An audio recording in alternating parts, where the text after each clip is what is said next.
I began writing The Wheel of Time because a great many notions had been bouncing around inside my head and they started to coalesce. I wondered what it was really like to be tapped on the shoulder and told, "You were born to be the savior of mankind."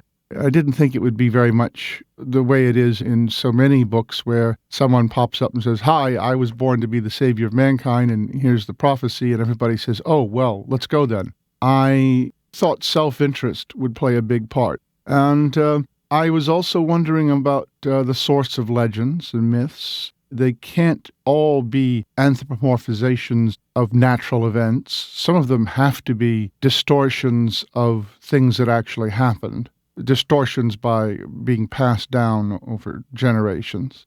And that led into the distortion of information over distance, whether that's temporal distance or spatial distance. The further you are in time or space from the actual event, the less likely you are to know what really happened. And then finally, there was the thought about something that happens in Tolkien and a lot of other places. The wise old wizard shows up in a country village and says, "You must follow me to save the world." And the villagers say, "Right then, Gov, off we go." Well, I did a lot of growing up in the country, and I've always thought that what those country folk would say, "Oh, is that so? Look here, have another beer. Have two on me. I'll be right back. I will, really." And then slip out the back door. There were a lot of things that came together, and even once I started, of course, a lot of things built in and added in and changed. What about this notion of time as a wheel? Is that your idea? No, it's not mine. It is from Hindu mythology that time is a wheel. But actually, most Eastern cultures believed that time was circular. The Greeks gave us the great gift of believing that time was linear. And that's a great gift because if time is circular, if everything repeats in cycles, then change is impossible. No matter what you do, it's always going to come back to what is here. But if time is linear, then change is possible. But I wanted the circularity because I wanted, again, to go into the changes by distance. So the myths and legends and a few of the stories that these people tell, well, some of them are based on our own current events, on the present. What they are doing is based on our myths and legends. So they are the source of our myths and legends, and we are the source of theirs. So what religions or mythological traditions are your stories based on? Different religions, different mythologies.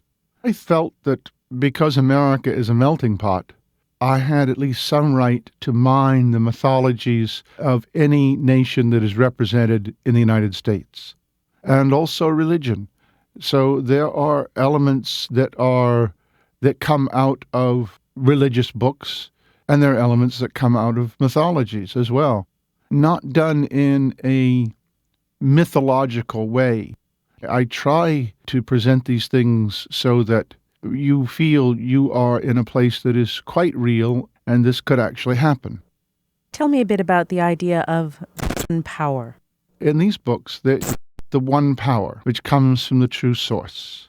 And the one power is what turns the wheel of time, the power that drives the universe. And the conceit is the one power actually consists of two quite separate halves that work with each other and against one another to produce the driving force of the universe. Men can tap into one side, women can tap into the other. A man can't teach a woman how to use the male half or how to use the female half for that matter, and she can't teach him. Are you an audiobooks listener? And if so, what sorts of books do you listen to? I'm afraid the audiobooks I listen to are my own. I don't read my own books, but when I get the new audio tape, I listen to it because I get a different view. It is different than reading it. So are you listening for a different interpretation of your work? It's not so much the different interpretation. I want to have that one remove to see that I actually said what I think I said. You see, that's a problem that is very difficult for any writer. It's a problem that your editor helps you solve. You know what you intended to say. You know what you meant. And the fact that you perhaps didn't put it down clearly enough for someone who doesn't know what you meant to understand, that can be a problem.